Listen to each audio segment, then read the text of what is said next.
Look at the world around you. Truly look at it. We live in an era of unprecedented noise. It is a relentless, suffocating tide of sound that begins the moment you wake and does not cease until you fall into an exhausted sleep. We have become a species that is terrified of the void. We treat a moment of quiet like a failure of character. If there is a gap in the conversation, we rush to fill it with inanities, with gossip, with half-formed opinions on things we barely understand.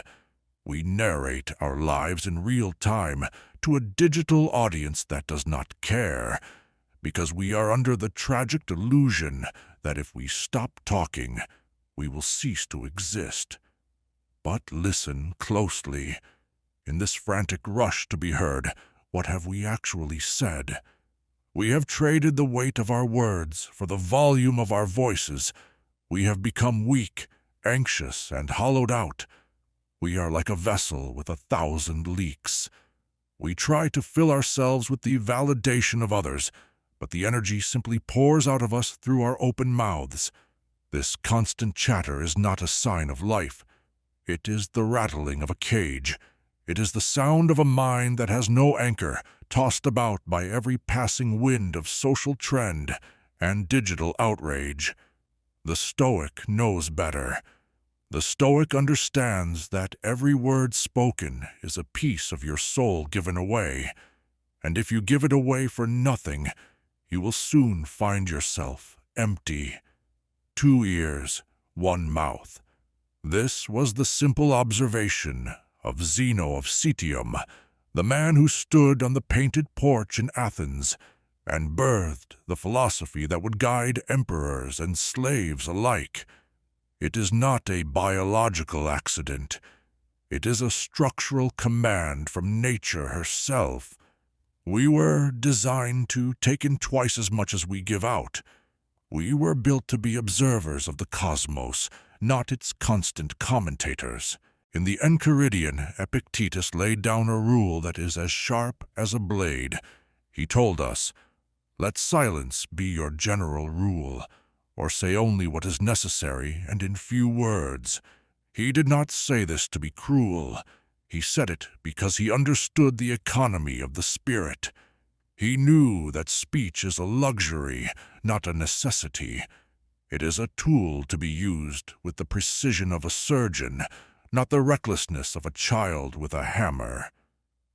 When you speak, you are claiming that your thoughts are more valuable than the silence they are replacing.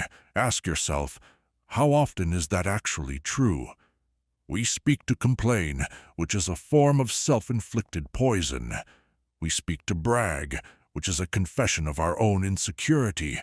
We speak to criticize others, which is a shield we use to hide our own many failings. The ancient Stoics viewed the tongue as a wild animal that must be caged.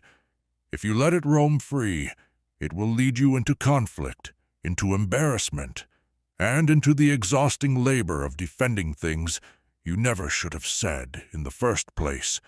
But if you keep the cage locked, you retain your power. You remain a fortress. There is a profound dignity in the man who can sit in a room and feel no urge to prove his intelligence, no need to justify his presence, and no desire to win the approval of the crowd. He is self-contained. He is whole. Consider the psychology of power. There is a reason why the most influential figures in history are often those who speak the least. When you talk, you are revealing your hand. You are showing the limits of your knowledge and the boundaries of your character.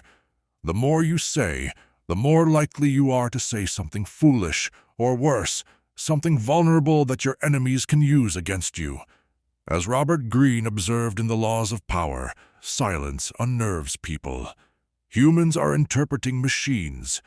When you provide no data, when you meet their frantic energy with a calm, steady gaze and a closed mouth, they begin to project their own insecurities onto the void you have created. They will talk more to fill the gap, revealing their own weaknesses, while you remain an enigma. In a negotiation, the one who can endure the silence the longest usually wins. In a relationship, the one who listens with their full heart, rather than waiting for their turn to speak, is the one who truly understands. Silence commands respect because it demonstrates the rarest of all human qualities, self-control. It shows that you are the master of your impulses, not their slave. It shows that you have an internal world so rich and so stable that you do not need to constantly harvest attention from the outside world to feel alive. We must face an uncomfortable truth. Much of our talking is a mask. We talk because we are afraid of what we will hear if we are quiet. We are afraid of the voice of our own conscience. We are afraid of the realization that we are not as important as we pretend to be. We use noise to drown out the existential weight of our own lives. When you are alone and the room is silent, who are you? For most people, that silence is a mirror, and they do not like what they see. So they turn on the television, they scroll through a feed, they call a friend to talk about nothing, they flee from themselves. The wise man, however, finds his greatest strength in that silence. He does not need the noise because he has done the hard work of building a character that can stand the scrutiny of quietness. He knows that silence is the ultimate discipline. It is the forge where the will is hardened. To hold back a witty remark that might hurt someone, to refuse to join in on the gossip that everyone else is enjoying, to remain calm when you are being insulted. These are the victories of a Stoic. These are the moments where you prove that you are a king of your own internal empire. Your words are like arrows. Once they are loosed from the bow, you cannot call them back. They will fly until they hit a target. And often that target is your own reputation or the heart of someone you care about. Why would you fire them so recklessly? Why would you waste your ammunition on the trivialities of the day? Imagine a life where every word you spoke was treated as a solemn oath. Imagine if people listened to you not because you were the loudest, but because they knew that if you were opening your mouth, something of weight and truth was about to emerge. That is the power of the Stoic path. We have forgotten the art of listening. We listen only to find a hook where we can hang our own next sentence. We are not hearing the person in front of us. We are simply waiting for them to stop making noise so we can start again. This is a profound loneliness. It is a world of billions of people talking at each other, and no one being heard. By practicing silence, you break this cycle. You give the world a gift that is more precious than any advice, the gift of your presence. When you stop talking, your other senses begin to sharpen. You see the twitch of an eye that betrays a lie. You hear the tremor in a voice that reveals fear. You notice the beauty of the world that you were too busy narrating to actually see. The path of the Stoic is not a path of isolation, but a path of intentionality. It is about moving through the world with a deliberate grace. It is about understanding that your energy is finite. Every time you engage in a useless argument, every time you explain yourself to someone who has already made up their mind to misunderstand you, you are leaking power. You are giving away your peace. Stop trying to convince the world of your worth. Stop trying to win the argument. Stop trying to be the center of the room. The mountain does not need to shout to prove its height. It simply stands. The ocean does not need to roar to prove its depth.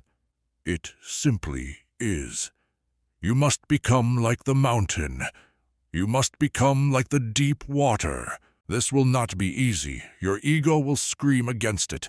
Your ego wants to be noticed. It wants to be right. It wants to be the one who got the last word. You must learn to look at that ego as a petulant child and gently, firmly tell it to be still. You must learn to find comfort in being misunderstood. You must learn to find strength in being overlooked. If you can master your tongue, you can master your mind. And if you can master your mind, you can master your fate. I have a challenge for you. It is a simple one, but it will be one of the most difficult things you do today. For the next hour, I want you to observe a total, unwavering vow of silence. Do not speak to your colleagues. Do not speak to your family. Do not even speak to yourself.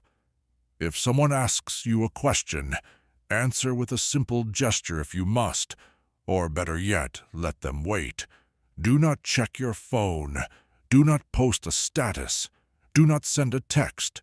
Sit with the silence. Let the initial anxiety wash over you. Feel the physical urge to speak, that itch in the back of your throat, and watch it pass. Listen to the world around you as if you are hearing it for the first time. Listen to the sound of your own breathing. In that hour, you will realize how much of your daily speech is entirely unnecessary. You will see how much of your energy is wasted on the trivial. You will feel a sense of power beginning to pool in your chest, a quiet, steady strength that comes from the realization that you are not a slave to your impulses. This is the first step toward the Stoic life. This is the beginning of the end of your anxiety. The world will continue to scream. The noise will not stop. But you will be the calm center of the storm. You will be the one who knows that the most powerful thing you can say is often nothing at all. Practice this, not just for an hour, but as a philosophy of life.